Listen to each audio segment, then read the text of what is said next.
Are you freaking kidding me? Am I sitting next to one of the coolest, most iconic Japanese cars in the history of freaking Japanese cars? Don't answer that. The answer is yes, I am. I hope you got your beauty rest because no one sleeps in Tokyo. We're going bumper to bumper on the Toyota AE86. Eurobeat intensifies.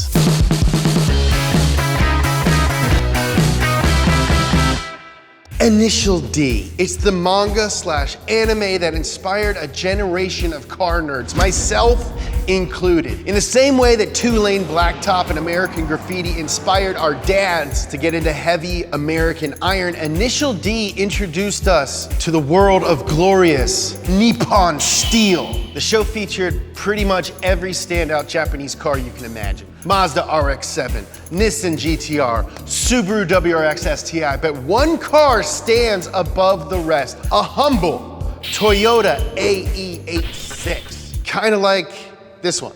Actually, it's exactly like this one. The car is driven by the protagonist, Takumi Fujiwara, who uses it to deliver tofu for his dad. Just like the show, this AE86 has the Fujiwara tofu shop on the side. This car is owned by Vincent Chan, and he went to extreme lengths to faithfully recreate Takumi's car, and it took a lot more work than you might think. So, the Corolla that Takumi drove in the show never really came to America. It was called the Corolla GTS over here. It looked like an 86, but it wasn't quite like Takumi's. The Corolla GTS we got came with pedestrian-safe US spec bumpers. They're very ugly. We also got some other less powerful versions like the Corolla SR5. The whole family tree in the US is all very confusing, so let's just move on. This car started life as a bone stock SR5. Why not start with a GTS? Well, thanks to drifting, those are very, very, very hard to find in the US, and you gotta pay a ton of money for what is still a 35-year-old Toyota Corolla. So why not build your own? DIY crew, DIY crew. Bam, bam, bam.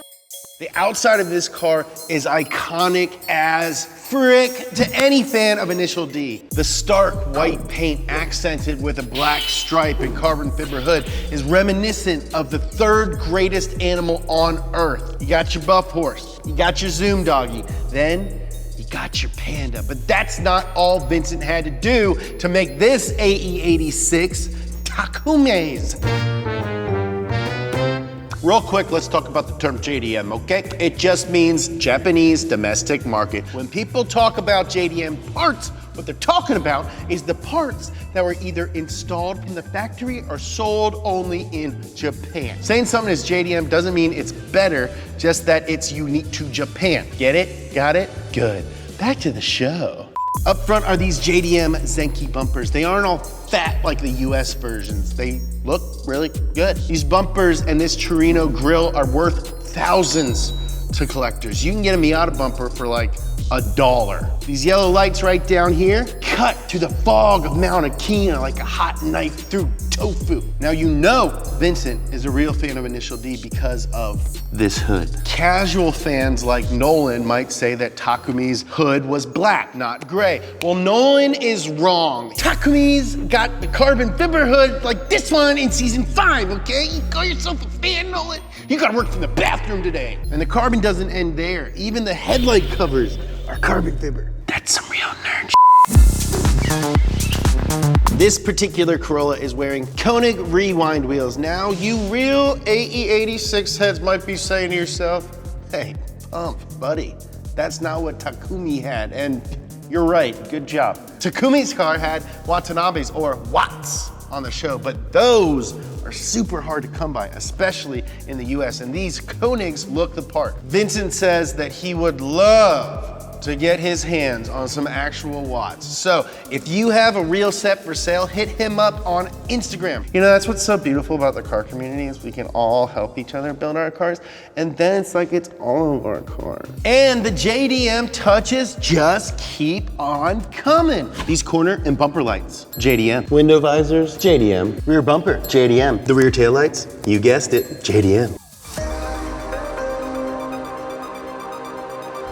Vincent didn't just make the outside of the car look good like Takumi's, he did the inside too. The inside is maroon, just like on the show. How cool is that? And it has all the details that you would expect from a true Initial D fanatic. The steering wheel is an Ital Volante, and as you might have guessed, yes, it is very rare. The wheel is attached to a Momo quick release hub, which makes it easier to get in and out of the car. It was kind of hard for me to get into it. These seats are Recaro SPGs with Recaro seatbelt pads, just like the show. And Vincent upgraded the shifter too. The 5-speed has a Toyota Racing Development TRD short shifter kit for lightning fast shifts in the twisties, and a TRD shift knob, just like Takumi. To let Vincent know how hard he's going, he's also installed water and oil temp gauges in the dash. Speaking of water, no Initial D tribute build would be complete with my favorite part of this build, the pièce de résistance, a lone water cup, because you gotta drive smooth. You don't spill a drop of that. You're all like bored, it's early morning, you're drifting down the pass, so tired. I wish I didn't have to deliver all this tofu. Wait, driving's cool? I can be a cool guy from driving? Inertia drift! Huh? And now for my favorite part of every episode. What is playing Initial D, the live action movie, in the car? Oh, I want this so bad now. Eurobeat intensifies. When Vincent bought this car, it was pretty much a bone stock, bottom of the Corolla line Corolla. The engine inside was an anemic, carbureted 85 pony power mill that could hardly get out of its own way. Now that would not be good enough for my boy Vince or Takumi. A car like this deserves one of the greatest engines Toyota ever built. The 4A GE. This particular 4A GE is the silver top. That's what I call my dad. It has 5 valves per cylinder, which makes it breathe extraordinarily well, unlike my dad. The engine is also equipped with Toyota's variable valve timing system, basically VTEC. As the engine increases in RPM, the rockers will switch to a more aggressive cam profile on the fly, which increases the amount of air entering the cylinder. At higher RPMs, this is crucial. Other engines without this feature can be starved of air and lose power at the top end, but not this little guy. He does really good on the top end. The 4AG has a red line of 7,600 RPM and it sounds amazing. Now this little engine might only make about 130 horsepower, but it's a spirited 130 horsepower. And the car only weighs 2,300 pounds too, so it's like a little power number like that ain't a prob, Bob. You're gonna be driving this thing downhill anyway, so you don't need power, baby. Let the gravity do the work. Like most aspects of this car, Vincent didn't leave the engine stock either. No, it's got individual throttle bodies from a later version of the 4AGE. It's also got an upgraded radiator, oil cooler relocation kit, and a strut bar to make the front end more rigid. All the power from the engine goes through a 5-speed manual transmission and flows to the rear wheels through a limited slip rear end. Unlike a lot of cars of the era, the Corolla did not possess independent rear suspension. And that's one of the reasons it's so fun. It was Toyota's affordable commuter car and they saved money wherever they could. The solid rear end and limited slip differential make the Trueno incredibly easy to drift, as demonstrated by the original drift king himself, Keiichi Tsuchiya. Tsuchiya-san was a race car driver in Japan who basically invented drifting. He would take his Corolla into the mountains and slide it around every turn. His asphalt punishing exploits were captured in a film called Pumphrey, which turned the tuner scene on its head back in the late 80s. No one had ever seen this kind of driving. The film and Tsuchiya were direct influences on the creation of Initial D. He even consulted on the show. He was like, yeah, slide more. Probably slide less. He'd probably turn his hands like this. Oh yeah, e-brake here. Great, it's perfect. Let's go get a tiny weird coffee from a vending machine at a rest stop. The car's lightweight and simple suspension make this Toyota one of the best driver's cars ever. It is not fast by any means, okay? But it is responsive and it is forgiving. Dad. And when we were at the front of the car, I know that you guys were scared that I forgot my favorite part, but I didn't. Trueno means thunder. And you can't have thunder without lightning. And lightning means pop, pop, pop, pop, pop, up and down headlights. Pop, pop, up and down headlights. Pop, pop,